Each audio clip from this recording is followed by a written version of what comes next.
sistem pemerintahan Indonesia. Sistem merupakan kesatuan bagian-bagian yang saling berhubungan yang berada pada suatu wilayah serta memiliki item-item penggerak, contoh umumnya seperti negara. Secara teori, berdasarkan Undang-Undang Dasar 1945, Indonesia menganut sistem pemerintahan presidensil. 1. Pengertian sistem pemerintahan. Istilah sistem pemerintahan berasal dari gabungan dua kata sistem dan pemerintahan.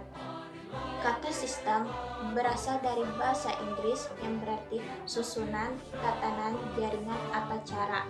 Maka, dalam arti luas, pemerintahan adalah perbuatan pemerintah yang dilakukan oleh badan-badan legislatif, eksekutif, dan yudikatif dalam suatu negara untuk mencapai tujuan penyelenggaraan negara. Sedangkan dalam arti sempit, pemerintahan adalah perbuatan pemerintah yang dilakukan oleh badan-badan eksekutif beserta jajarannya dalam rangka mencapai tujuan penyelenggaraan negara. Nah, jadi sistem pemerintahan dapat diartikan sebagai suatu tatanan yang utuh yang memiliki berbagai komponen-komponen pemerintahan yang saling berhubungan dan saling mempengaruhi untuk mencapai tujuan dan fungsi pemerintahan.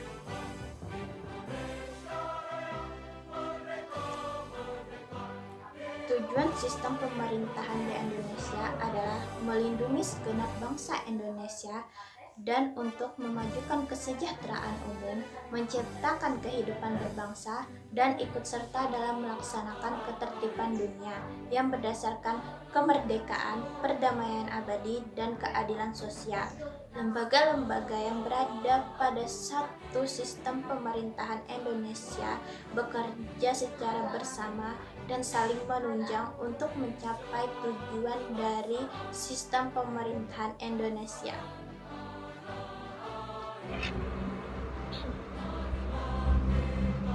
Sistem pemerintahan Indonesia berdasarkan Undang-Undang Dasar 1945 sebelum dan sesudah amandemen. 1. Sistem pemerintahan negara Indonesia berdasarkan Undang-Undang Dasar 1945 sebelum diamandemen. Pokok-pokok sistem pemerintahan negara Indonesia berdasarkan Undang-Undang Dasar 1945 sebelum diamandemen tertuang dalam penjelasan Undang-Undang Dasar 1945 tentang 7 kunci pokok sistem pemerintahan negara tersebut sebagai berikut. Indonesia adalah negara yang berdasarkan atas hukum. Sistem konstitusional. Kekuatan negara tinggi di tangan Majelis Permusyawaratan Rakyat. Presiden adalah penyelenggaraan pemerintah negara yang tertinggi di bawah Majelis Permusyawaratan Rakyat. Presiden tidak bertanggung jawab kepada Dewan Perwakilan Rakyat. Kekuasaan kepala negara tidak tak terbatas. Berdasarkan 7 kunci pokok sistem pemerintahan Indonesia menurut Undang-Undang Dasar 1945 menganut sistem pemerintahan presidensial. Sistem pemerintahan ini dijalankan semasa pemerintahan Orde Baru di bawah kepemimpinan Presiden Soeharto. Ciri-ciri dari sistem pemerintahan masa itu adalah adanya kekuasaan yang amat besar pada lembaga kepresidenan. Hampir semua kewenangan presiden yang diatur menurut Undang-Undang Dasar 1945 tersebut dilakukan tanpa melibatkan pertimbangan atau persetujuan DPR sebagai wakil rakyat. Karena itu, tidak adanya pengawasan dan tanpa persetujuan DPR, maka kekuasaan presiden sangat besar dan cenderung dapat disalahgunakan. Meskipun adanya kelemahan, kekuasaan yang besar pada presiden juga ada dampak positifnya, yaitu presiden dapat mengendalikan seluruh penyelenggaraan pemerintah sehingga mampu menciptakan pemerintah yang kompak dan solid. 2. Sistem pemerintahan negara Indonesia berdasarkan Undang-Undang Dasar 1945 setelah diamandemen. Sekarang ini, sistem pemerintahan di Indonesia masih dalam masa transisi. Sebelum diberlakukannya sistem pemerintahan baru berdasarkan Undang-Undang Dasar 1945, hasil amandemen keempat tahun 2002, sistem pemerintahan Indonesia masih mendasarkan pada Undang-Undang Dasar 1945 dengan beberapa perubahan seiring dengan adanya transisi menuju pemerintahan yang baru. Sistem pemerintahan baru diharapkan berjalan mulai tahun 2004 setelah dilakukannya pemilu 2004. Selanjutnya saya akan menyambung atau melanjutkan materi dari Herta Rahmawati, yang mana saya akan membahas tentang pokok-pokok sistem pemerintahan Indonesia. Yang pertama yaitu bentuk negara kesatuan dengan prinsip otonomi daerah yang luas, wilayah negara terbagi dalam beberapa provinsi. Yang kedua yaitu bentuk pemerintahan republik, sedangkan pemerintah presidensial. Dan yang ketiga yaitu presiden adalah kepala negara sekaligus kepala pemerintahan, presiden dan juga didampingi wakil presiden. Dan yang keempat yaitu kabinet dan menteri diangkat oleh presiden. Dan yang kelima yaitu parlementer terdiri atas dua bagian. Dan yang terakhir yaitu kekuasaan yudikatif dijalankan oleh Mahkamah Agung dan juga badan peradilan di bawahnya. Selanjutnya saya akan langsung ke materi kelebihan dari sistem pemerintahan Indonesia, yang mana presiden dan menteri selama masa menjabat jabatannya tidak dapat dijatuhkan oleh DPR. Dan yang kedua, pemerintahan punya waktu untuk menjalankan programnya dengan tidak dibayangi krisis kabinet. Dan yang ketiga yaitu presiden tidak dapat membukukan atau membubarkan DPR. Sedangkan kelemahannya dari sistem pemerintahan Indonesia yaitu ada kecenderungan terlalu kuatnya otoritas dan juga konsentrasi kekuasaan di tangan presiden. Dan yang kedua itu sering terjadinya pergantian para pejabat karena adanya hak prerogatif presiden. Dan yang keempat yaitu pengawasan rakyat terhadap pemerintah kurang berpengaruh. Ya, dan yang terakhir yaitu pengaruh rakyat terhadap kebijaksanaan politik kurang mendapat perhatian.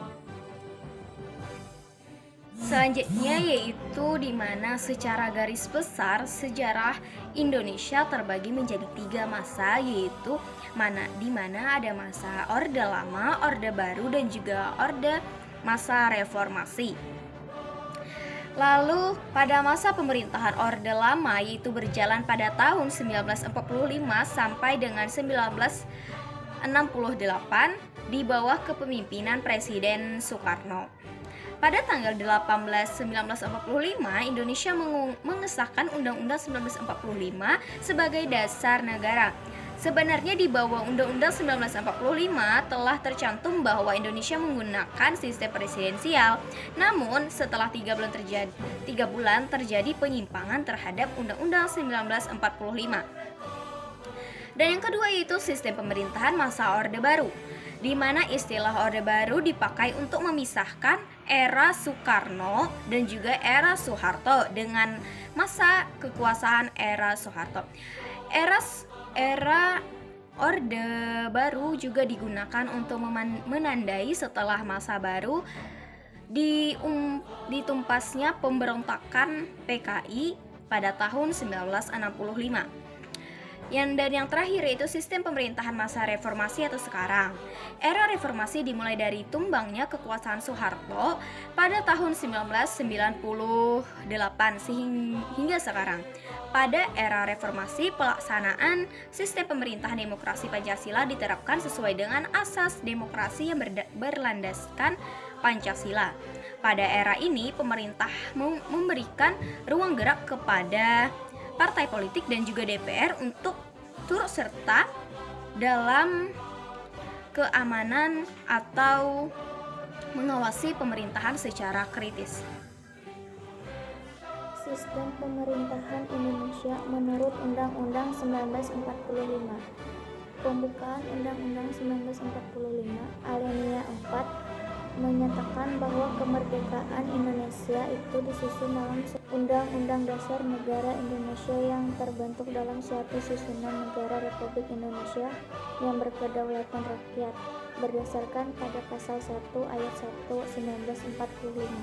Negara Indonesia adalah negara kesatuan yang terbentuk republik. Berdasarkan hal itu dapat disimpulkan bahwa bentuk negara Indonesia adalah kesatuan, sedangkan bentuk pemerintahannya adalah republik. Adapun pengertian dari sistem presidensial dan sistem parlementer. 1. Sistem presidensial. Sistem pemerintahan presidensial atau disebut juga dengan sistem pemerintahan di mana badan eksekutif dan legislatif memiliki kedudukan independen. Kedua badan tersebut tidak berhubungan secara langsung seperti dalam sistem parlementer. 2. Sistem pemerintahan parlementer. Sistem pemerintahan parlementer adalah sebuah sistem pemerintahan di mana parlemen memiliki peranan penting dalam pemerintahan. Ini saya akan menyambung materi tadi. B. Permasalahan sistem pemerintah Indonesia. Berhubung dengan ini, terdapat pula permasalahan sistem presidensial yang secara langsung berhubung dari presiden itu sendiri. Dikatakan bahwa mantan Presiden Soeharto ditempatkan sebagai presiden terkorup sedunia berdasarkan temuan Transparency International 2004 dengan total perkiraan korupsi sebesar 15-25 miliar dolar Amerika. Sebagai representatif lembaga legislatif, MPR pun merespon masalah ini dengan statement pada pasal 4 Ketetapan MPR No. 11 tahun 1998 tentang penyelenggaraan negara bebas korupsi, kolusi, dan nepotisme. Di situ disebut secara bahwa upaya pemberantasan korupsi, kolusi, nepotisme harus dilakukan secara tegas. Pejabat negara, keluarga, dan kroninya maupun pihak swasta atau konglomerat termasuk mantan Presiden Soeharto dengan tetap memperhatikan prinsip penduga tak bersalah dan hak-hak asasi manusia.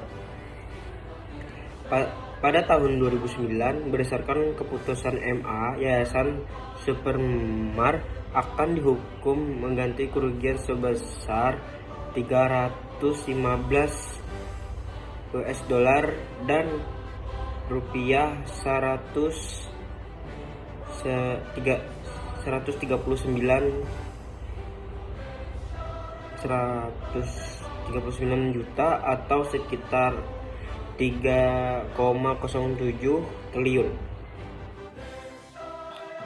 Di sini saya akan menyampaikan solusi permasalahan dari sistem pemerintahan Indonesia. Salah satu solusi yang dapat dilakukan dalam masalah ini adalah untuk meningkatkan transparansi kinerja check and balance pemerintah dengan cara melakukan pengecekan dan ekspos oleh media dalam rangka waktu tertentu. Saya juga menawarkan solusi untuk mendirikan sebuah badan dalam pemerintah yang memiliki koneksi langsung dengan media masyarakat. Solusi ini bisa dianalogikan dengan sebuah tim sukses gubernur. Dalam sebuah tim sukses terdapat beberapa divisi seperti logistik, statistik, dan lain-lain. Salah satunya adalah divisi media. Saya bersyukur karena memiliki kesempatan untuk mengunjungi tempat tersebut.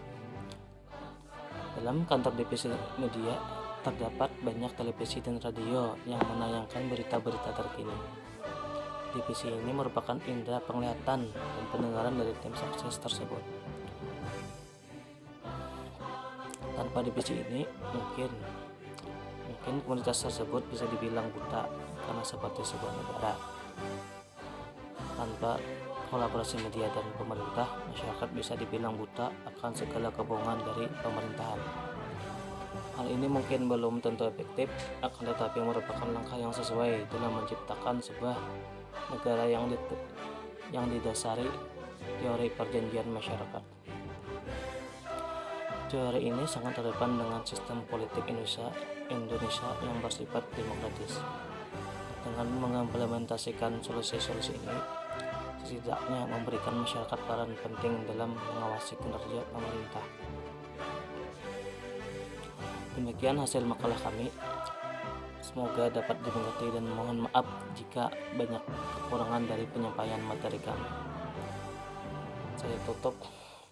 Wassalamualaikum warahmatullahi wabarakatuh.